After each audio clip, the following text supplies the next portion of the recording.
Private company public company के बारे में पढ़ा अपन ने लास्ट क्लास में, ठीक है। प्राइवेट कंपनी में कितना नंबर ऑफ मेंबर्स मिनिमम चाहिए, मैक्सिमम कितना चाहिए 200, ये चीज अपन देख लिया। पब्लिक कंपनी में मिनिमम नंबर ऑफ मेंबर्स कितना है 7 और उसमें मैक्सिमम नंबर कितना है अनलिमिटेड, ये अपन ने देख लिया था। कुछ फीचर्स देखा था कि भैया सेपरेट लीगल एंटिटी होता है, कॉमन सील चाहिए होता है वो लोगों को, मैनेजमेंट और ओनरशिप जो होता है, जो शेयर होल्डर्स होता है और मैनेजमेंट होता है वो दोनों अलग अलग होता है, क्या दोनों के बीच में व्हील होता है, उसको क्या बोलता है कॉर्पोरेट व्हील, जो कि वो दोनों मेंबर्स और मैनेजमेंट को सेपरेट करता है। द ओनली डिस्टिंग्विशिंग फैक्टर जो दोनों में रहता है पार्टनरशिप फॉर्म और कंपनी में वो क्या है आपका, कि पार्टनरशिप में अनलिमिटेड लायबिलिटी रहता है, म्यूचुअल एजेंसी रहता है, और इसमें क्या रहता है आपका लिमिटेड लायबिलिटी आपका रहता है। बराबर समझ में आया यहाँ तक आप लोगों को? 200 दिया, 200 ही रखो फिर, कंपनीज एक्ट के हिसाब से 200 ही है, ठीक है। बस खाली यही है कि बुक के हिसाब से आप लोगों ने जबरदस्ती का 50 जो 1956 के तहत था, ठीक है। अब सुनो, कंपनी में तुम्हारा ये सब पार्ट्स तो है, तुम्हारा कंसीवर आइडिया स्कैन वगैरह वो सब पार्ट तुम्हारा दिया हुआ है। फिर आप लोगों को मैंने लास्ट क्लास में पैन नंबर के बारे में बताया था कि कब कब आपको पैन ट्रांजैक्शन चाहिए, इनकम टैक्स रिक्वायरमेंट है। ऐसा कोई आपने ट्रांजैक्शन किया जिसमें पैन की रिक्वायरमेंट आ गई, जैसे कैश डिपॉजिट किया 50,000 रुपए या 50,000 रुपए से ऊपर इन अ डे इन कैश, तो आपको क्या करना पड़ेगा, पैन नंबर चाहिए होगा, बराबर। उसके अलावा और क्या चाहिए, अगर आपका कोई बिजनेस है और उसमें 5 लाख से ऊपर ट्रांजैक्शन किया तो आपको क्या चाहिए होगा, कंपल्सरीली पैन नंबर चाहिए होगा। करंट अकाउंट वगैरह चाहिए होता है, जनरली करंट अकाउंट अगर एसोसिएट करता है अपन तो कौन सा अकाउंट के लिए होता है, बिजनेस के लिए होता है। और अगर अपन अपने पर्सनल नाम पे कुछ प्रोफेशनल या फिर कुछ कैरी आउट कर रहा है तो क्या उसमें भी आएगा, ठीक है। ये सब पार्ट आ गया आपका। अब आओ एक बार के लिए रजिस्ट्रेशन वाला पार्ट में और रजिस्टर जो कंपनी वाला पार्ट में, पीवीटी एलटीडी एलटीडी वाला पार्ट तो आपको ध्यान में हो गई, ठीक है।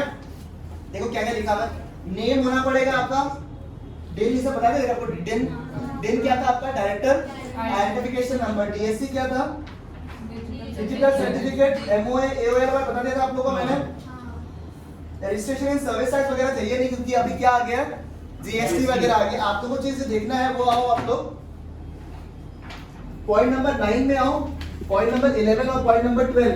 पॉइंट नंबर 9 में क्या दिया हुआ है आप लोगों को, 10, ठीक है। देखो ऐसे तो इसका जो फुल फॉर्म लिखा होगा वो है tax deduction account number, tax deduction, but ये एप्लीकेबल टीसीएस और टीडीएस दोनों के लिए है। बता रहा हूं सब कुछ क्या होता है, ठीक है।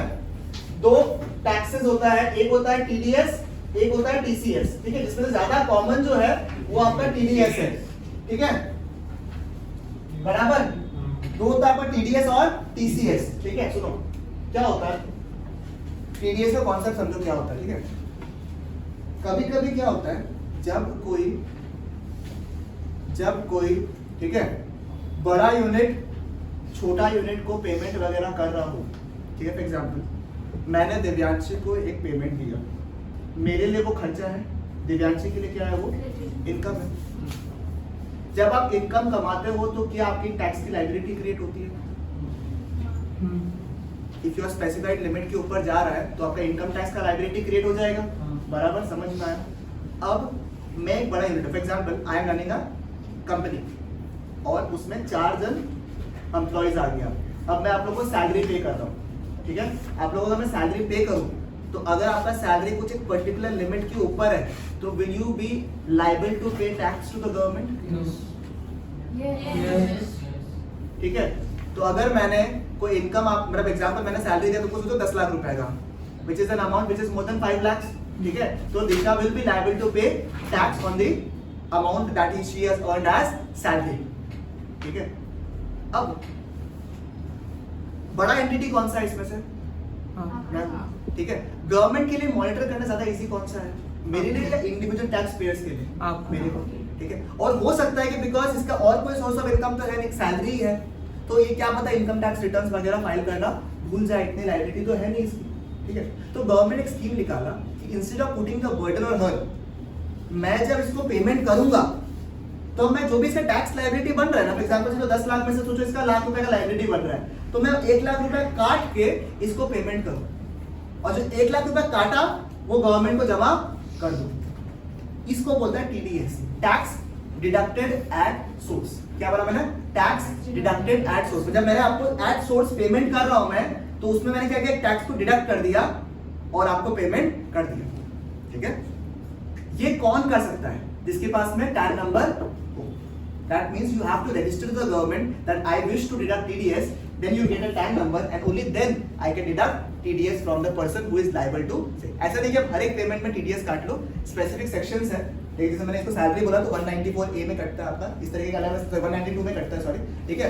TDS जो है आपका सैलरी के ऊपर कॉन्ट्रैक्ट होता है, सर्विस होता है, इस तरीके से अलग अलग चीजों के ऊपर TDS कटता है, अलग अलग प्रोविजन और सेक्शन उसमें दिया हुआ है, ठीक है। ये क्यों दिया हुआ है कि एक बड़ा एंटिटी है, वो अगर छोटा एंटिटी को पेमेंट कर रहा है तो instead of you putting on the pressure, या बाई चांस अगर इनकम टैक्स रिटर्न लगाना भी भूल गया, सोचिए बाई चांस अगर इनकम टैक्स रिटर्न लगाना भी भूल गया तो फर्क पड़ता नहीं है, क्योंकि इसका जो अमाउंट ऑफ टैक्स लायबिलिटी है that is already been paid.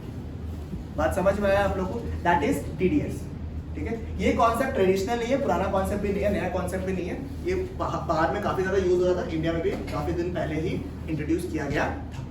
दूसरा क्या चीज? हाँ होता है, हाँ करता है वो। अदर पेमेंट जो है लॉटरी वॉटरी में 30% का TDS कट जाता है। एग्जाम्पल, तुमको 1 करोड़ रुपया मिला, नियम से तुम्हारे ऊपर 30% का TDS टैक्स आना चाहिए, 30 लाख रुपया तुम्हारे ऊपर। अब तुमको रुपया मिला, तुम अभी तो रुपया ले लिया, बाद में बाकी गवर्नमेंट को पेमेंट नहीं दिया, फिर तुम्हारे पीछे पड़ो गवर्नमेंट को।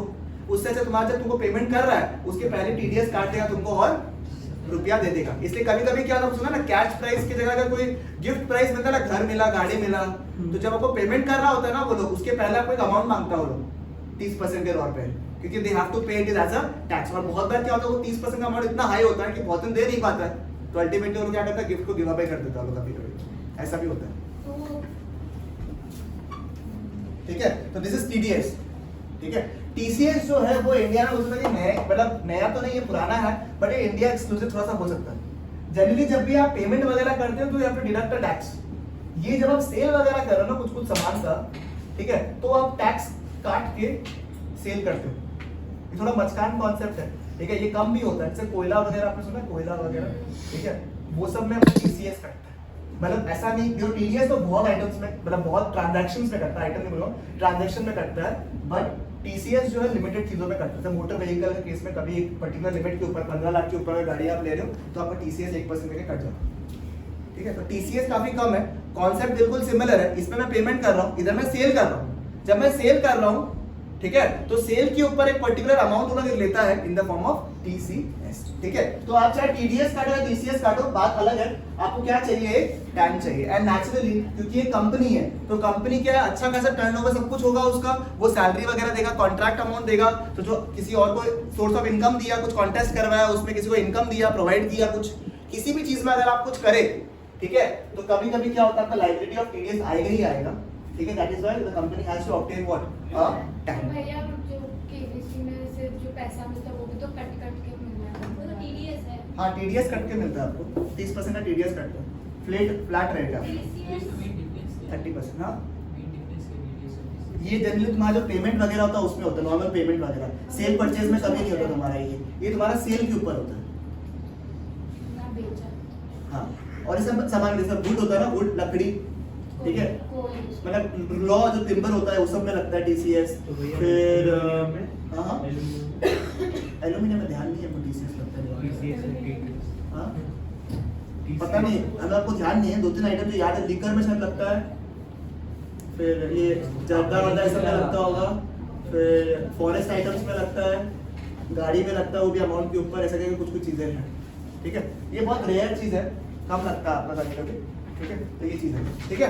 तो इन सिंपल लैंग्वेज अगर TDS काट रहे हो, TCS काट रहे हो, क्या चाहिए आपको, टैन चाहिए। कंपनी बिकॉज वो करते रहेगा सब चीजें, तो क्या चाहिए आपको, टैन चाहिए, ठीक है। समझ में आपको टैन कब चाहिए होता है।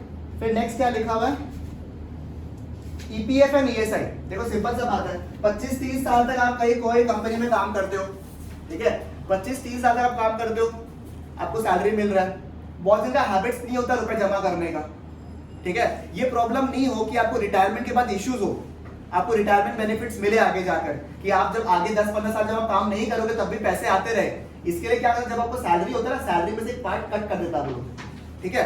अगर मैं तो प्रैक्टिकली बताऊं तो 50% कंट्रीब्यूशन जो है वो आप करते हो उस EPF में, और 50% कंपनी करता है आपके बिहाफ में, ठीक है। उतना दोनों जमा करके हर महीना जो है रुपया जमा करता रहता है वो लोग, ताकि जब आप रिटायर कर रहे हो, ठीक है, उसके बाद आपको अच्छा खासा लमसम अमाउंट या तो मिल जाए, या तो नंबर 2 ऑप्शन क्या, आपको महीना मिले। अगर महीना मिल रहा है तो वो पेंशन है, और एक साथ मिले तो आपको एक 2 फंड अमाउंट बोलता है। समझ में आया आप लोगों को? वो सैलरी से काट लेते हाँ हाँ, इसलिए सब लोग CTC बोलता है ना, कैश टू कैश।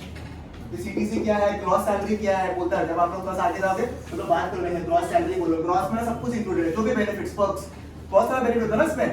जैसे आपको बेसिक सैलरी मिलता है, फिर अलाउंसेस आपको याद है, basic salary plus DA TA, मैंने बताया था आपको DNS अलाउंस तो बताया था आप लोगों को, अगर याद होगा तो आप लोगों को, ठीक है, बहुत पहले बताया था, वापस बताएगा जब नेशनल इनकम वगैरह पढ़ाएगा आप लोगों में, ठीक है। तो DNS अलाउंस वगैरह मिलता है आपको, TA मिलता है, ट्रैवल अलाउंस मिलता है, ठीक है। तो बहुत सारे अलाउंसेस मिलता है आपको, तो सब जोड़ के टोटल सैलरी बनता है, ठीक है, that is known as gross salary, ठीक है। इसमें जो 20 और नॉन पर्सन है, क्यों खाली 20 और नॉन पर्सन का मतलब कहाँ पे? इसमें EPF हाँ मतलब देखो, मतलब हर एक कंपनी को EPF इसमें नहीं बुक में है, ठीक है। हर एक, अच्छा ही पॉइंट रेज किया है, हर एक इंसान को EPF में रजिस्टर करेगा सरकार नहीं, मतलब they don't have to cut the provident fund amount. एक पर्टिकुलर अमाउंट ऑफ पीपल होने से ही कंपनी में तुमको काटना पड़ेगा, that is 20 and more people if you are employed then only have to deduct ESI and EPF, ठीक है। एक अच्छा पॉइंट है, आप लोग लिख भी लो उसको। 20 से ज्यादा अगर आपके लोग हैं कंपनी में, अगर 20 से ज्यादा लोग एम्प्लॉइज है, तभी आपको EPF ESI काटना, ठीक है, आपको रजिस्ट्रेशन भी लेना पड़ेगा वो डिडक्शन करने के लिए, ठीक है। समझ में आया? मतलब देखो सर, EPF ESI है, TDS का कंप्लायंस है, इनकम टैक्स का रिक्वायरमेंट्स है, GST का रिक्वायरमेंट्स है, मतलब कि हाईएस्ट नंबर ऑफ कंप्लायंस किस में होगा? कंपनी में, ठीक है। Company have its meetings on time, it has to pass resolutions on time, compulsory meeting नहीं करा तो आपके खिलाफ वो लगता है, पेनल्टीज लगता है, तो काफी सारी चीजें हैं इसमें, ठीक है। तो कंपनी इज कॉम्प्लेक्स, पता है आपको, बट उसका सबसे बड़ा बेनिफिट क्या है? Liability is what? Limited in as, ठीक है। समझ में आया आप लोगों को? क्लियर है? पक्का? Two basic things are left because this is the major part, आपको आना चाहिए ये वाला पार्ट डिटेल में अच्छे से प्रॉपर्ली आना चाहिए आपको, कोई भी टॉपिक आप मिस मत करना क्योंकि these are golden spots, इससे आपको क्वेश्चंस आएंगे एग्जाम में। ये श्योरिटी चैप्टर नंबर 2 से भर भर के, और ये चैप्टर आपके फोर्टे का होना चाहिए, आपको आना चाहिए। कुछ भी टॉपिक अगर अपन इसमें गलती करता अपना गलती है, क्योंकि ये टॉपिक ऐसा है जो कि फोर्टे चैप्टर होता है ना कि हाँ ये तो आना चाहिए आप, तो आप लोग मेक श्योर करो कि सारा क्वेश्चंस अच्छे से करेगा अपन और सारा कॉन्सेप्ट क्लियर रखेगा, थोड़ा डिटेल में पढ़ेगा अच्छे से। क्यों लूज करना? 30 मार्क्स का क्वेश्चन आ सकता है इससे, क्यों लूज करना? सॉरी टोटल ना, सॉरी आधा 15 मार्क्स का आ सकता है, ठीक है। 70 में से बोल रहा था सॉरी, ठीक है। 12 से 15 मार्क्स का तो एक्सपेक्ट कर सकता है इस बार ये चैप्टर इसमें से कितना करना है? इससे कहाँ बैठा तो पूरा है, ठीक है। अब दो चीज और बच गया, एक है जॉइंट हिंदू फैमिली और एक है आपका कोऑपरेटिव सोसाइटी, ठीक है। दोनों एकदम मॉलिक्यूलर लेवल में पढ़े थे। जॉइंट हिंदू फैमिली और पार्टनरशिप फॉर्म में ये नहीं आ रहा है, जॉइंट फैमिली और कोऑपरेटिव ऑर्गेनाइजेशन दोनों नहीं आ रहा है, तभी तो हम ठीक है। करते हैं सर। हमको ध्यान में नहीं, ठीक है। तो जॉइंट हिंदू फैमिली को कट कर दो आप लोग, आपको पता ही होगा करता हो वो पास में सारा पार्ट, मतलब बाई चांस अगर CBSE पूछ लिया तो आपके पास में रेडी रहना चाहिए, ठीक है। आप कट कर दो सारा पार्ट को, आ जाओ पूरा मेरी, अरे यार ये पूरा पार्ट तो बिजनेस प्लान खत्म कर देता आज वो तो नहीं है। आओ, वेरी वेरी रेलेवेंट, ठीक है, टॉपिक जो आप लोग के एग्जाम के लिए बहुत इंपॉर्टेंट है। इसी पार्ट से आपके एक पार्ट से आपको मोटा मोटी पकड़ लो आप लोग, एक प्रैक्टिकल पेपर भी इधर से बनता है और ये टॉपिक बहुत इंपॉर्टेंट है। Topics name is business plan. इसमें कुछ टॉपिक्स मेरे हल्के फुल्के छोटे मोटे मिस हो चुके हैं, छोटे छोटे पार्ट्स में से, उसका एक क्यूमुलेटेड मैं आपको दे दूंगा, ठीक है। छोटा छोटा पार्ट, जैसे फाइनेंशियल प्लान में एक पॉइंट छूट गया, जैसे कुछ छूट गया तो मैं आपको दे दूंगा, but you have to make sure that you read the NCERT also, ठीक है। बिजनेस प्लान का मतलब क्या होता है कि जब भी अपन बिजनेस के बारे में सोच रहा है, जब भी अपन बिजनेस करने के बारे में सोच रहा है, we need to have a plan, right, ठीक है। क्योंकि अगर आप किसी भी इन्वेस्टर के पास में जा रहे हो एक बिजनेस प्लान को लेकर, तो ही और she should have an idea ना कि आखिरकार वो बिजनेस कैसे फंक्शन होने वाला है, मैं क्या सोच रहा हूँ, ठीक है, मैं क्या रिटर्न एक्सपेक्ट कर रहा हूँ, ठीक है। आज मैं आप लोगों को एक प्रैक्टिकल दिखाऊंगा, मैं लैपटॉप इसलिए लेके आया हूँ, ठीक है। मैं आपको दिखाऊंगा अभी कि किस तरीके से जब अपन बैंक में जाते हैं अप्रोच करने के लिए, ठीक है, कि मेरा एक प्रोजेक्ट है आपके पास में 2 करोड़ रुपए का, तो उस 2 करोड़ में आपको इतना रुपए चाहिए, इतना रुपए चाहिए मेरे को इसमें, तो कैसे कैसे रुपया आपको डिवाइड करना होता है, क्या क्या बैंक देखता है, क्या क्या फॉर्मेलिटीज होता है, what is the bank expecting, मतलब जो चीज़ अब यहाँ पढ़ने वाले ना थियोरी में, उसका मैं एकदम प्रैक्टिकल इनसाइट आपको दिखाऊंगा, ताकि ये जो टॉपिक आपको लगे कि भैया एक रिपीटेड थ्योरी टॉपिक चल रहा है, उससे आपको समझ में आए कि अच्छा अगर मेरे को ये नहीं आता है बनाना, ठीक है, या इसका आइडिया नहीं है, नॉट से कि आपको प्रोफेशनली आना चाहिए बनाना, because there is professionals who make up, for example if somebody X has an idea, ठीक है, they come up to me और they come up to us, then we make the projected balance sheet and profit and loss account जो भी होता है, but you should at least have an idea ना कि आपके बिजनेस में क्या खर्चे हैं, क्या एक्सपेंस है, कितने रुपए का रिक्वायरमेंट है, कैसे निकालोगे आप। तो ये सब चीज़ें जो है इसके अंदर है, very very relevant from your exam. आप जो लोग भी आगे जाकर बिजनेस करने वाला तो कहीं ना कहीं इस टॉपिक के ऊपर एनकाउंटरेंस होगा ही होगा। और जो मैं आपको दिखाऊंगा वो भी आपको कहीं ना 5 साल के 4 साल के 3 साल के अंदर आप लोगों को कभी ना कभी तो ऐसा होगा ही कि वो वाली चीज़ के लिए आप लोग कभी ना कभी कंसल्ट करोगे ही करोगे। ठीक है, it is a very relevant thing. Business plan मतलब क्या? प्लान का मतलब क्या होता है? प्लान का मतलब होता है आगे का फोरकास्टिंग के बारे में सोचना। ठीक है, कन्विंस करना चाहे इन्वेस्टर को चाहे बैंक को कि मेरे बिजनेस में आप पैसे लगाओ। ठीक है, अब इस बिजनेस प्लान को बनाने का तरीका है, कुछ फॉर्मेट्स हैं जो कि आपको बताना पड़ेगा, क्योंकि बिकॉज अगर आप सबको अपना बिजनेस प्लान दिखा दिए तो वो बिजनेस प्लान का आइडिया भी ले जाएगा और आपको ये भी समझ नहीं आएगा कि वो भैया आपको बना के गया। एग्जाम्पल सबको अगर 1-1 घंटा का लेक्चर देने लगे कि मेरा ये आइडिया, इसमें ये होगा, इसमें ये होगा, इसमें ये होगा, वो बंदा आराम से डेटा लेके चला गया आपका दिमाग से, तो आपका टाइम वेस्ट हो रहा है, सब कुछ हो रहा है। तो you have to have a critical plan as to how much do you have to speak in front of somebody if you have to execute a plan. की आइडिया होगा कि उसको इंटरेस्ट आ रहा है या नहीं। और अगर एक जन को इंटरेस्ट आ गया आपके बिजनेस प्लान में तो आप ऐसे नहीं बोल सकते मेरा एक आइडिया है, ठीक है, अपन ऐसे करेंगे। वो बोले सुन तो अभी लिखा, ठीक है, क्योंकि हम लोग अभी ऐसे करेंगे। ठीक है, तो you have to have a structured plan ना, करेक्ट। तो you have to have a structured plan, तो उसके बारे में पढ़ेगा ना, डिटेल प्लान के बारे में। ठीक है, समझ में? तो बिजनेस प्लान में क्या डेफिनेशन लिखा हुआ देखो, तो it is a comprehensively written down documents prepared by the entrepreneur describing formally all the relevant external and internal elements. जो भी इंटरनल और एक्सटर्नल एलिमेंट्स चाहिए उसको प्रॉपर्ली रिटन फॉर्म में लिखने का, क्योंकि जितना ही आप लोग अच्छा आइडिया बताओ, आप बोलोगे मेरा आइडिया बवाल है, एक नंबर है, नेक्स्ट मार्क्स जकरबर्ग अपन ही बनेगा, but if you haven't written it on the papers nobody is gonna believe it. चाहे वो आप टाइप रखो चाहे कैसे भी रखो वो आपके ऊपर है, but you have to have a written plan in your hand because it is a part of business plan. समझ में आया आप लोग का? नेक्स्ट क्या लिखा हुआ देखो आपका, business plans are decision making tools because they help in what, describing all the necessary inputs. ठीक है, एक मॉड्यूल कि किस तरीके से आपका जो भी रिसोर्सेज चाहिए उसको आप यूटिलाइज कर सकते हो। फिर क्या लिखा हुआ है आपको, गोल जो है उसको आउटलाइन कर दिया आपने कि आपका गोल किधर है। विजन पूछता है ना कि इस बिजनेस से आप नेक्स्ट 5 साल में कहां देख रहे हो अपने आप को, तो आउटलाइन द गोल किससे हेल्प करता है आपको, बिजनेस प्लान आपका। और इतना ये सेल्फ एक्सप्लेनेटरी होना चाहिए आपका ये बिजनेस प्लान कि anybody is impressed on the amount of homework you have done to prepare the business plan, to be very honest. ठीक है, and assessing the market sensitivity and profitability, कि भैया आप सोच रहे हो, आप आइडिया लगा रहे हो, फिर आपको आइडिया हो कि आखिरकार मैं बिजनेस में लगाने लगा। और बहुत इजी क्वेश्चन देखो, अगर मैं आपको एक डिस्क्रिप्शन दूं इसके बारे में, बहुत बेसिक चीज है। देखो फॉर एग्जांपल आपको पैसे चाहिए तो आपको क्या एक ही फॉर्म ऑफ पैसे चाहिए क्या? आप जब पैसे का सोचते हो बिजनेस में, तो बिजनेस में 3-4 खर्चा आता है। एक आता है स्ट्रक्चर का, मशीन्स लगाने का, अगर आप मैन्युफैक्चरिंग का सोच रहे हो, फर्नीचर लगाने का, ये हो गया टर्म एक्सपेंसेस, जिसको हम लोग टर्म लोन भी बोलते हैं। अगर लोन ले रहे हो तो आप टर्म लोन का यूज दरकार क्या होता है, जब आपको बड़े खर्चे करने हैं। और कुछ एक्सपेंस होता है जो ऊपर रेगुलर एक्सपेंसेस होता है, फॉर एग्जांपल सैलरी पे करना है, डेटर्स का पेमेंट करना है, स्टॉक रखना है, तो आपको उसके लिए चाहिए सीसी वगैरह।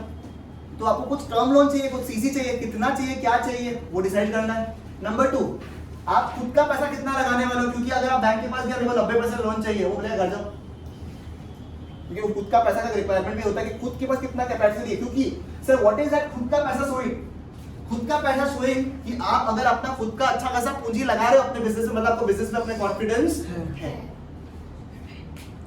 तो एक पर्टिकुलर लिमिट तो जनरली 30-70 होता है, ठीक है, but depends on your credit score, your credit limit कि आपको क्या हिसाब से रुपया देगा। कभी कभी बैंक बोल सकता है कि आप अपना जो सेल्फ एम्प्लॉयड फंड्स है, ठीक है, जो खुद का रुपया पैसा है वो क्या करना पड़ेगा, बनाना आपको पड़ेगा। ठीक है, तो ये आपको डिसाइड करना है। 30-70 खुद का या बैंक का? खुद का, 70 बैंक का।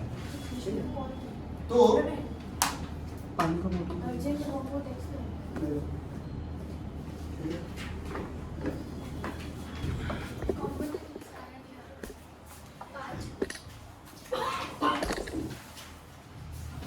कंपोनेंट्स 5 ही आ रहा है क्या? 5 है, इसमें 2 नहीं है।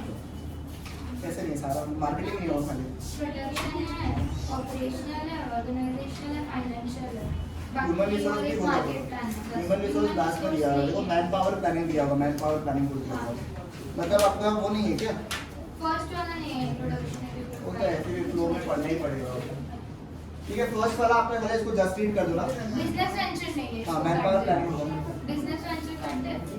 फर्स्ट पॉइंट ना, नहीं, सेकंड। फर्स्ट एंड सेकंड क्या? हां, हां, फर्स्ट एंड सेकंड काट दो फिर आप। सुनो, पेज नंबर जो आपका कंपोनेंट्स एंड पार्ट्स वाला पार्ट है ना, बिजनेस प्लान में जो नेक्स्ट पेज में कंपोनेंट्स एंड पार्ट्स वाला पार्ट है ना, उसका पॉइंट नंबर 1 जो है ना आपका इंट्रोडक्टरी पैरा, इंट्रोडक्टरी पैरा और नेक्स्ट में लिखा ना बिजनेस वेंचर पॉइंट नंबर 2, मतलब कि जो कंपोनेंट्स और पार्ट्स ऑफ बिजनेस प्लान वो है उसमें पॉइंट नंबर 1 और पॉइंट नंबर 2 को आप कट कर सकते हो।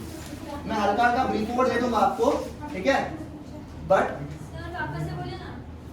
कंपोनेंट्स पहले बढ़ा दो, मैं बता दूंगा, ठीक है, जब कराऊंगा तो बता दूंगा, ठीक है। तो आप सुनो, मैं ये बोल रहा हूँ आपको कि जब आप बिजनेस के बारे में सोच रहे हो तो आप खुद का पैसा कितना लगाओ और बाहर का पैसा कितना लगेगा, मतलब बैंक से कितना पैसा उठाना, ये डिसाइड करना, ठीक है। नंबर 2, आपको मन से भी सोचना पड़ेगा कि भैया मेरा जो रुपया लग रहा है, ठीक है, उसमें मैं खुद का पैसा कितना लगाऊं और गाँव से कितना लो तो समझ में आ रहा है, बट फायदा किसमें हो रहा है वो भी समझ में आ रहा है। क्योंकि बहुत लोगों को ऐसा लगता है कि लोन लेना मतलब खराब चीज है, बट स्मार्ट बिजनेसमैन जो होता है उसको ये पता होता है कि लोन लेना एक फायदेमंद चीज भी हो सकता है। अब आप पूछो कैसे, ऐसे तो कई सारे तरीके समझाने के आपको, ठीक है। क्योंकि लोन अगर आप लेते हो, पहला तो बेसिक चीज क्या है कि लोन अगर आप लेते हो तो आप अगर 1 करोड़ का इन्वेस्टमेंट में सोच रहे थे खुद के पैसे से, तो यू कैन टर्न, अगर आपके पास 1 करोड़ रुपया हाथ में है तो आराम से 3 से 4 करोड़ रुपया लगा सकते हो। बैंक आपको आराम से लोन दे देगा because you have such a big equity in your hand. पहला चीज तो वो चीज, तो आप जो काम 1 करोड़ में करने वाले थे वो कितना कर रहे हो आप, 3-4 करोड़ का कर रहे हो आप आराम से। पहला चीज तो बेसिक इनकम चीज। नंबर 2 सुनो मेरा बात, आप लोगों को याद है, आप लोगों ने थोड़ा सा अभी अकाउंट्स वगैरह में पढ़ा होगा, ठीक है, अर्निंग बिफोर टैक्स ना, EBIT पढ़ा था, ठीक है, होता है earning before interest and tax, ठीक है। उसमें क्या माइनस करता है उसके बाद में हम लोग इंटरेस्ट माइनस करता, फिर क्या मिलता है अपने को, इंटरेस्ट आफ्टर टैक्स, ठीक है, अर्निंग आफ्टर टैक्स, ठीक है। उसके बाद अपन क्या माइनस करता है, टैक्स माइनस करता है, फिर क्या मिलता है आपको, PAT, that is profit after tax, ठीक है। समझ में आया आप लोगों को, याद है किसी को, इतना तो याद होगा। What is EBIT, earning before interest and tax, ठीक है। अब उसमें से माइनस क्या करता है अपन, इंटरेस्ट, इंटरेस्ट के बाद जो बचा उसके ऊपर क्या लगता है, टैक्स लगता है। मतलब कि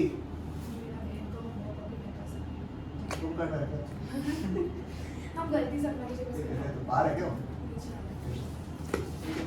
तो मैंने क्या बोला आपको कि जो बच गया पैसा आफ्टर इंटरेस्ट माइनस करने के बाद उसके ऊपर टैक्स देना पड़ता है। और जब आप लोन लेते हो तो क्या पे करना पड़ता है, इंटरेस्ट, मतलब कि जो इंटरेस्ट आप पे करोगे उसका बेनिफिट आपको यहाँ पे कहाँ किसके फॉर्म में मिलेगा, किसी को समझ में आ रहा है बात जो मैं बताया, कुछ थोड़ा सा कॉम्प्लेक्स बता रहा हूँ आप लोगों को मैं बता रहा हूँ, ठीक है। Earning before interest and tax, exam में नहीं पूछेगा but you should have an idea, ठीक है। Earning before interest and tax निकलता है पहले, उसके माइनस, उसके बाद क्या माइनस होता है आपका, इंटरेस्ट माइनस होता है, फिर उसके बाद जो पैसा बच गया, फॉर एग्जांपल अगर आपका 1 लाख रुपए का earning before interest and tax है, ठीक है, 20,000 रुपए का इंटरेस्ट था, कितना रुपए बचा, 80,000 रुपए के ऊपर होता है इनकम टैक्स को पे करना है, टैक्स पे करना है आप लोगों को, ठीक है। टैक्स पे करना कितना रुपए के ऊपर है, 80,000 रुपए के ऊपर। तो क्या फायदा, अगर आपका इंटरेस्ट नहीं होता, अगर आपका इंटरेस्ट नहीं होता तो किसके ऊपर टैक्स देता आप, 1 लाख रुपए। फॉर एग्जांपल जो 20% का टैक्स है, 20% का टैक्स है, तो 20% टैक्स कितना हुआ इसमें, 20,000 रुपए ना, और 80,000 रुपए 20% कितना होता है, 8, ओ सॉरी 16,000 रुपया। सेविंग्स कितना कर रहे हैं आप लोग, तो कौन बोलता है कि इंटरेस्ट आपको कितना रुपया लगा, 20,000, आपको क्या बोलेगा, आपका इंटरेस्ट कितना लग रहा है, 16,000 रुपया। बात समझ में आ रहा है, अगर आप इतना आपको इतना दम है कि आप 16,000 से ऊपर कमा लो पैसा लेके किसी का, तो ले लो लोन में। बात समझ में आया या नहीं है, ऑल एवरीथिंग इज मैथ्स, देखा जाए तो लॉजिक, सिंपल सा बात। आपको बोला भैया बिजनेस में रुपया लगाए या नहीं लगाए, अगर आप 16,000 से ऊपर ज्यादा रुपया कमा सकते हो तो बिजनेस से रुपया ले लो, लोन पे लो। बात समझ में आया या नहीं आया, लॉजिक समझ में आया किसी को, किसको समझ में नहीं आया ये बताओ, 1 जन 2 जन 3 जन, ये समझ में आया, 4 जन 5 जन 6 जन, ठीक है। अच्छा इसको समझ में आ गया, 2 जन को क्या समझा दीक्षा, बताओ तो, अरे बताओ ना, ऐसे सीरियसली पूछा, बताओ, बोलो बोलो। अर्निंग बिफोर टैक्स है, अर्निंग बिफोर वो जो भी है उसमें हम लोग इंटरेस्ट माइनस करना है, ठीक है। EBIT का मतलब पता है ना आप लोगों को, EBIT का मतलब किसी को ऐसा है जिसको नहीं पता है, तो पहले वो बताओ हमको, नहीं पता। जब भी आप बिजनेस वगैरह करते हो, ठीक है, जब आप सेल्स को सब कुछ को इनकम और एक्सपेंस को माइनस करते हो, ठीक है, तो लास्ट में जाके आपका एक इनकम बच रहा है, ठीक है, बिफोर यू पे the taxes you have an income, ठीक है, that is an earning that you have made before you have paid any form of interest and taxes, ठीक है। तो जब वर्ड सजेस्ट कर रहा है EBIT, वो एक्जैक्टली वही बोल रहा है जो कि नॉर्मली जो मेथोडोलॉजी भी नाम है उसका, earning before interest and taxes. तो सारा पैसा को माइनस करने के बाद में इंटरेस्ट और टैक्स के अलावा जो भी बच गया वो क्या है आपका EBIT, ठीक है। अब आपके दिमाग में क्वेश्चन आ रहा है कि सर मैं पैसे जो है खुद का लगाऊं, मैं खुद का 1 लाख रुपए लगाऊं या फिर मैं लोन लूं 1 लाख रुपए का लोन, ठीक है। ये फर्स्ट इन्फ्लुएंस से आपको नहीं करना है कि आप फटक से बोलो लोन, ठीक है। आपको कब लेना है अपने बिजनेस में loan, that you decide, right. बहुत से पता रहेगा कि भैया लोन लेना तो नुकसान है, क्योंकि 1 लाख रुपए का अगर लोन ले रहे हैं, ठीक है, उसके ऊपर अगर 20% का इंटरेस्ट है, कितना रुपया हो रहा है आपका 20,000 रुपए, टोटल क्या लॉस है। मतलब कि आपको जो भी लोन ले रहा है उसमें कितना रुपया पे करना है आपको अल्टीमेटली 1,20,000 रुपए टोटल, बराबर। समझ में, इससे अच्छा हम खुद का पैसा लगा ले। इसका एक और तरीका सोचने का ये है कि मैं ये नहीं बोलूंगा कि आपको खर्चा कितना रुपया है, 20,000 रुपया है। मैं ये बोलूंगा आप लोग को कि भैया अगर आप 1 लाख रुपया कमा रहे हो, ठीक है, तो जो आपका earning before interest and tax है 1 लाख रुपए का, ठीक है, इसमें से क्या माइनस होगा, इंटरेस्ट। से यार इंटरेस्ट इज 20,000, अभी दिखाया था ना मैंने, इंटरेस्ट कितना रुपया था 20,000 रुपया था। मैंने 20,000 को क्या कर दिया, माइनस कर दिया, EBIT से आई हट गया, तो क्या बचा EBT। मैंने कि 80,000 रुपया वो इनकम है जिसके ऊपर आपको गवर्नमेंट को टैक्स पे करना है। यू हैव टू पे the tax on which amount 80,000, assuming that the tax rate is 20%। मान ले एक बार के लिए, मान ले 20%। तो अगर मेरे पास कोई लोन होता नहीं तो हम कितना रुपए के ऊपर टैक्स पे कर रहा होता, 1 लाख के ऊपर, बराबर। तो कितना रुपए का टैक्स दे रहा होता, 20,000 का टैक्स दे रहा होता, बराबर। और अभी कितना के ऊपर दे रहा है 80,000, कितना रुपया हो रहा है, तो कितना रुपया मेरा एक्चुअली बच रहा है, 4,000। समझ में। तो अब बोलो मेरा कॉस्ट 20,000 रुपया है इंटरेस्ट का या 16,000 रुपया है, 16 है ना, क्योंकि 20,000 रुपया तो आपको इंटरेस्ट देना है, प्लस आप सेविंग्स कितना कर रहे हैं, बिकॉज आप लोन ले रहे हैं 4,000, तो फिर नेट में कितना पे करना पड़ रहा है 16,000। अलग अलग सोचने का तरीका, मैंने बोला कई सारे बेनिफिट्स कई सारे नुकसान है, उसमें से मैंने एक बताया आप लोग को। समझ में आया आप लोग को, मैंने एक बताया आप लोग को, ठीक है। अब उसमें नुकसान भी ऐसा नहीं कि आप लोन ही लेना है, आप लोग को मेंटालिटी ये रहता है कि खुद का पैसा लगाना है आप लोग को, बराबर। मेंटालिटी क्या रहता है आपका, खुद का पैसा लगाना है आप लोग को हमेशा, ठीक है। तो ऐसा नहीं कि लोन लेने से आपको नुकसान होता है, कभी कभी फायदा भी होता है। Now what you have to decide कि जब आप लोन ले रहे हो, ठीक है, आपको ये डिसाइड करना है that if you can earn more than 16,000 by taking the loan, take the loan।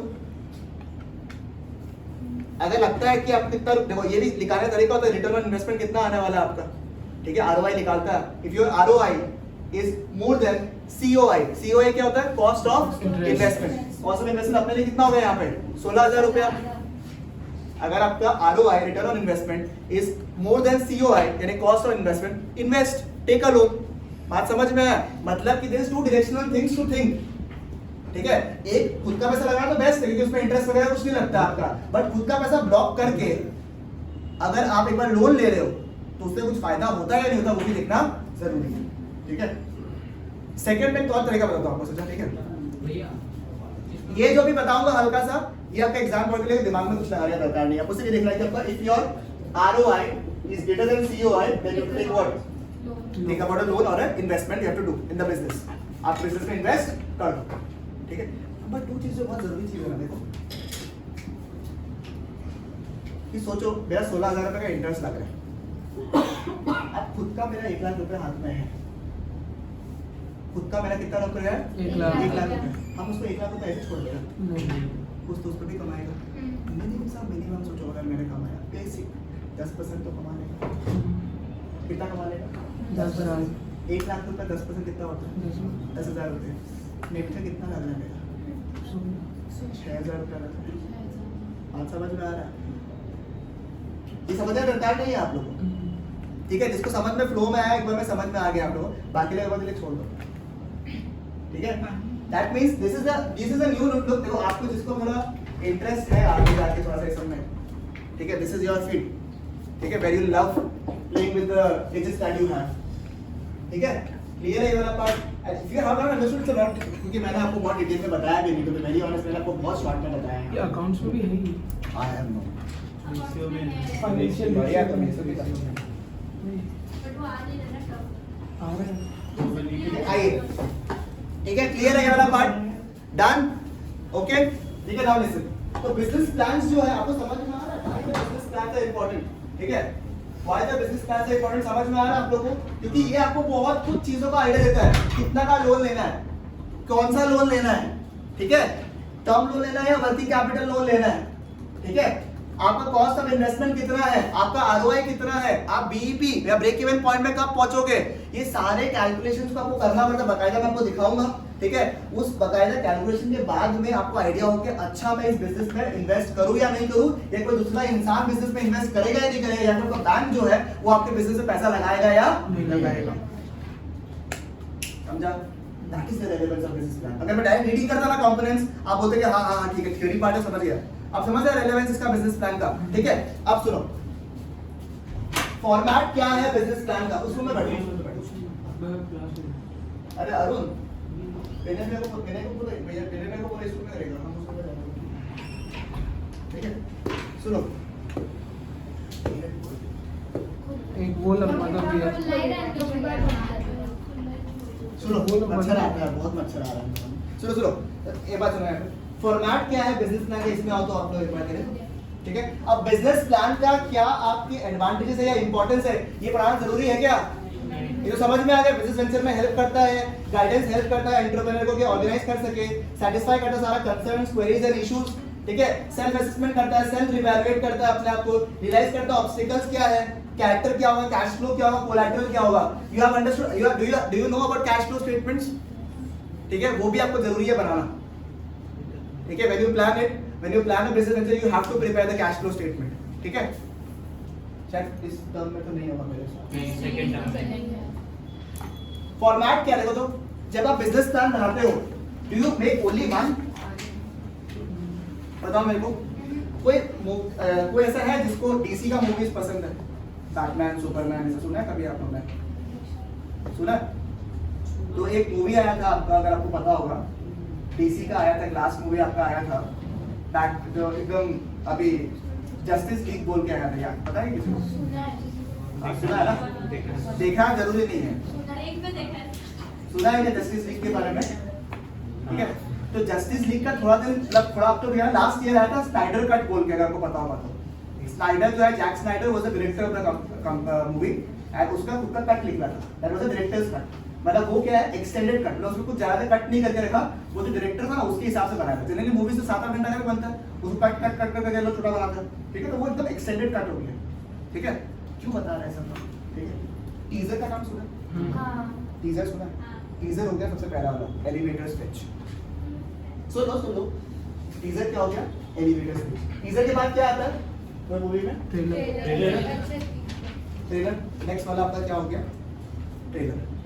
फिर क्या आता है? प्रॉपर मूवी, वो क्या हो गया? Number 3।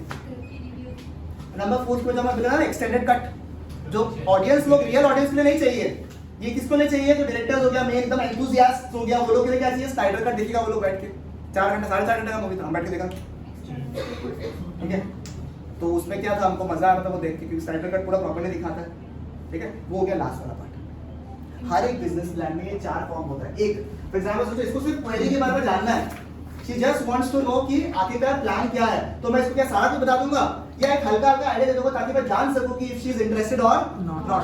That is known as an elevator pitch, initial pitch, short duration video, short duration distance आपको बनाता है हल्का हल्का आइडिया। टीजर से क्या होता है? हल्का हल्का आइडिया देता है कि कोई मूवी तो आ रहा है, but it is different than trailer. You know, trailer is more elaborated. Trailer से आपको आइडिया था कि हाँ इस मूवी को हमको देखना है, टीजर से समझ में आया आपको ट्रेलर देखना है या नहीं, समझ में आया? तो एलिवेटर पिच जो होता है that's a very famous form of pitching, ठीक है? उसमें क्या होता है? एलिवेटर पिच कैसे है सुनो, एक एलिवेटर होता है ना, जैसे एक जैसे कभी भी आप जैसे बिजनेस वेंचर के लिए जाते हो कभी, तो आपको एक एलिवेटर का टाइम देता है, जनरली तो कंप्लीशन पीरियड होता है दैट इज अराउंड 3 मिनट्स, ठीक है?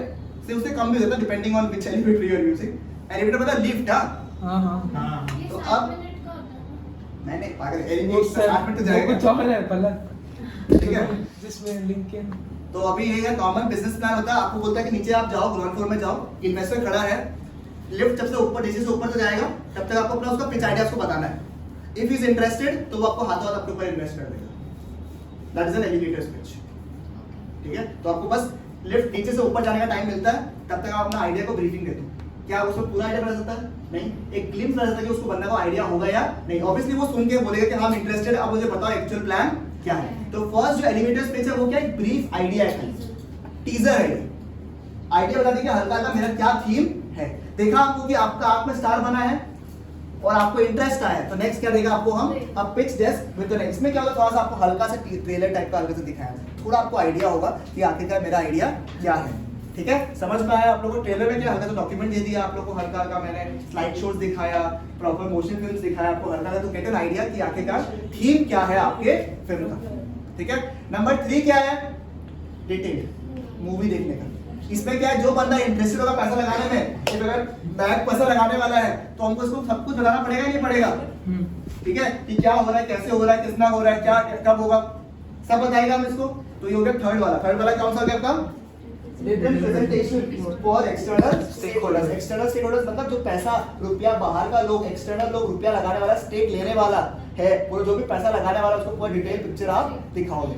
एंड लास्ट पॉइंट क्या लिखा था? इंटरनल ऑपरेशनल प्लान, मतलब कि वो पूरा जब आप प्लान बनाते हो तो क्या शुरू में फाइनल प्लान बन जाता है आपका, या खूब सारा PPT, doc 1, doc 2, doc 3, doc 2, final 1, final 2, final 3, super final, ultimate final. मेरा तो होता है फाइनल फाइनल फाइनल।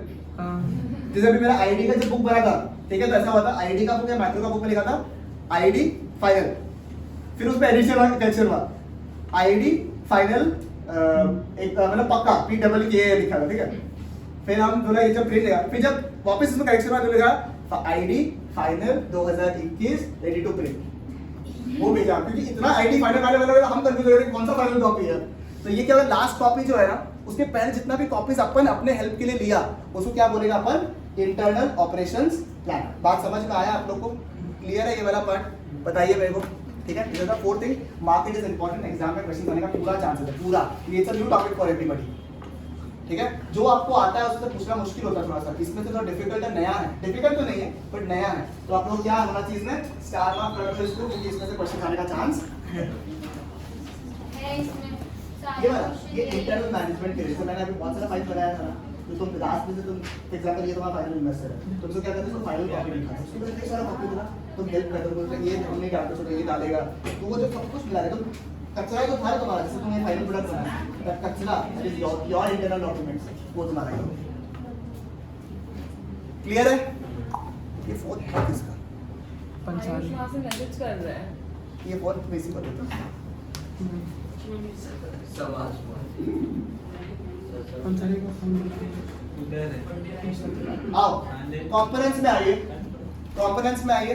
ठीक है, एक बिजनेस प्लान में क्या क्या कंपोनेंट्स होगा, ठीक है, यानी कि बिजनेस प्लान में क्या क्या स्ट्रक्चर होगा। ठीक है, पहला 2 पॉइंट जो है, पहला क्या कंफर्म कि वो पॉइंट नहीं आ रहा। ठीक है, तो एक बार आप लोग फिर भी कंफर्म कर लेना, हम रिस्क नहीं लेगा आप लोग। आज सच्ची में बना रहा है, बट चेक कर लेना आप लोग कि आ रहा है या नहीं आ रहा है। अगर आ रहा नहीं है तो अच्छी बात है, मतलब हम लोग मान रहे हैं कि नहीं आ रहा और आगे बढ़ रहे हैं। ठीक है, पहला 2 पॉइंट बिजनेस वेंचर कॉन्फ्रेंस का नोट्स कहाँ प्रिंटेड है? अरे बुक में काट लो तो। अरे काटने का बात फाइनल कंपोनेंट्स में 1 और 2 वो दिन भी क्या था? कंपोनेंट्स है part full of business plan का 1 और 2। ठीक है, नेक्स्ट हम नंबर 3 में आइए। क्या लिखा हुआ है? Production plan. अब प्रोडक्शन प्लान जो है वो कौन बनाएगा? जो इंसान प्रोड्यूस कर रहा है कुछ गुड्स को। अब 3 कैटेगरी ऑफ आप क्या 3 कैटेगरी इंडस्ट्री में फॉल कर सकता है। एक जो कंपनी प्रोड्यूस ही नहीं करता है, रिटेल सर्विस जो प्रोड्यूस करता है, वो लोगों को भी प्लान बनाना है कि इस तरीके का नहीं। कुछ होता है जो सेमी होता है ना, कुछ पार्ट्स वो प्रोड्यूस करवाता है। ठीक है, जब वो खुद का पार्ट्स प्रोड्यूस करवाता है तो वो कैटेगरी दिखाएगा, कौन सा कॉन्ट्रैक्टर है जिसे प्रोड्यूस करवा रहा है, क्या रेट में करवा रहा है, क्या उससे बेनिफिट हो रहा है या नहीं हो रहा है, क्या और कॉन्ट्रैक्टर्स का रेट लिया था या नहीं था, ये सब कुछ आप देखोगे या देखोगे। एंड थर्ड जो कौन सा जो फुल फ्लेजेड प्रोडक्शन करेगा, दबा खुद प्रोड्यूस, वो सब कुछ देखेगा कि मैन्युफैक्चरिंग कॉस्ट क्या है, मेरा कितना रॉ मटेरियल कॉस्ट आ रहा है, मेरा जो लेआउट कॉस्ट है। अब मतलब जब आप प्रोडक्शन करते हो तो प्रॉपर लेआउट बनाते हो, सामान यहाँ से यहाँ जाएगा, यहाँ से यहाँ जाएगा, यहाँ से यहाँ, फिर यहाँ प्रोसेस होगा, फिर ऐसे करके आएगा, ऐसे करके आएगा, यहाँ पहुँच जाएगा। ठीक है, तो ये पूरा प्रोसेस का जो बहुत पैसा लगता है, तो उसका भी प्लानिंग आप करोगे। समझ में आया कि वहाँ से पहुँचने जगह पर कहीं पॉइंट से गिर रहा है, ठीक है, वो दिक्कत ना हो। ठीक है, तो ये सारा प्रोडक्शन प्लान आप करते हो। देखो, it is the most important, ठीक है, plan as transformation of raw materials into finished goods takes place with the help of energy, capital and manpower. इसमें 3 कैटेगरी बताते हैं, 2 मैन्युफैक्चरिंग इन्वॉल्व यानी कि रिटेल और सर्विस सेक्टर वाला लोग। नंबर बी क्या है, पार्शियल मैन्युफैक्चरिंग जिसमें कॉन्ट्रैक्टर्स का यूज आप कर रहे हो। नंबर 3 ये डिटेल में आपको लिख के भेज दूंगा, ठीक है, ये वाला पार्ट जो लिखा हुआ नहीं है ना, यहाँ पे लिख दूंगा। और थर्ड क्या लिखा हुआ है, कंप्लीट मैन्युफैक्चरिंग, ठीक है, जिसमें आपको डिटेल बता दी क्या क्या चीज आपको रिक्वायरमेंट है। Production plan gives us an idea about the what production schedule, machine equipment requirement, manufacturing method कि आप किस तरीके का manufacturing, labour intensive, capital intensive, किस तरीके का आप मैन्युफैक्चरिंग कर रहे हो। नेक्स्ट प्लान लेआउट, ठीक है, time, motion, work study and man power requirements. देखो प्रोडक्शन प्लान जो है ना वो प्लानिंग है। क्या है वो? प्लानिंग। प्लानिंग मतलब आप ये ऑन पेपर्स रेडी कर रहे हो, देख के रेडी कर रहे हो कि आपका किस हिसाब से प्लानिंग होगा, किस तरीके से आपका काम होगा। नेक्स्ट क्या लिखा हुआ है? नेक्स्ट क्या लिखा हुआ है? Time motion. हाँ, नेक्स्ट क्या लिखा हुआ है आपका? Operations plan. ठीक है, नेक्स्ट क्या लिखा हुआ आपका? Operations plan. ऑपरेशन प्लानिंग था आपका, जो प्रोडक्शन प्लान था तो प्लान। ऑपरेशन प्लान क्या था? आपको जो प्लान किया ना उसको रियल लाइफ में एग्जीक्यूट करना। कल मैं सुबह उठ के एपी पढ़ेगा, बीएसटी पढ़ेगा, दिन में अकाउंट्स करेगा, शाम को कुछ नहीं करेगा, रात को खाना खाएगा। ये हो गया प्रोडक्शन प्लान। और नेक्स्ट सुबह सुबह पहले आपने जो जरूरत चीज है वो सब कर लिया, उसके बाद आपने एपी पढ़ा, फिर जरूरत चीज किया, फिर पढ़ा, जो आपने किया उसके आप रहेगा operations plan, to do and what you have done. Production plan is the plan and operation plan is what the plan जो आपने किया वो आपने किया है या नहीं, एक्चुअल में आपने प्रैक्टिस किया या नहीं। समझ में आया? क्लियर है? पर कि प्लान को रियल लाइफ में एग्जीक्यूट करने को क्या बोलता है? ऑपरेशंस। सॉर्टेड? ठीक है, क्लियर है? तो ऑर्गेनाइजेशनल ऐसा नहीं होगा कि आपको ईपी पढ़ना वो पढ़ना क्या पढ़ लो तुम। जो ये है ऑर्गेनाइजेशनल प्लान, तो वो ऑर्गेनाइज उस टाइप। हाँ, जब तुम पढ़ रहे हो तो ऑर्गेनाइज करना कुछ चीज़ होगी, आज ये स्ट्रक्चर करेगा। तो आप तो production plan will include organisation plan also. जब तुम करते हो प्लानिंग करते हो, जब डीएसटी करते हो प्लानिंग फिर ऑर्गेनाइजेशन, पहले क्या करते हो? प्लान को जो प्रॉपर्ली ऑर्गेनाइज करते हो क्या होता है? ठीक है, ऑपरेशन प्लान पर लास्ट करेगा फिर। हाँ वही पर आप लोग एक काम करो, बीएससी है आज। फाइनेंशियल प्लान जो दिया है ना पॉइंट नंबर 6, फाइनेंशियल प्लान जो दिया हुआ है ना पॉइंट नंबर 6, चलो चलो फाइनेंशियल प्लान दिख रहा है आपको पॉइंट नंबर 6, उसको स्टार मार्क कर दो, उसका एग्जाम में क्वेश्चन आएगा ही आएगा। ठीक है, कल अपने को हाँ कल का होगा तुमको पढ़ना होगा तो स्कूल गौतम भैया का क्लास अब तुम क्या बोलते हैं? 16 तारीख को बोर्ड्स है। 3 भैया तो बजे 6 बजे भी अगर तक आ जाएगा। 3 बजे स्कूल, 4 बजे ओ 4 से 6 हम लोग को तो छुट्टी मिल गया काम से। 6 से 7 अरे रख लो 6:30 रख लो। नहीं भाई 6:30 में रखा करण क्योंकि हम लोग का 7 पोस्ट करने का था। और नहीं तो फिर 7 से 8 कर ले रहा हूँ। नहीं बीएसटी क्लास भैया बीएसटी 7:30 से होता है। हमारा एक भैया मुझे पोस्ट क्यों करना 7 पीरियड सुबह कितना बजे है? सुबह 6 बजे। सुबह 6 बजे सुबह स्कूल कितना बजे है? सुबह स्कूल कितना बजे है?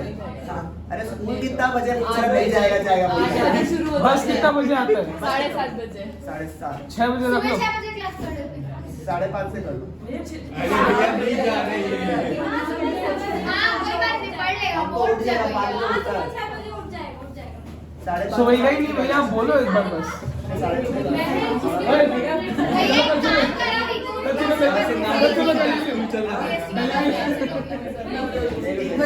काम करो कितना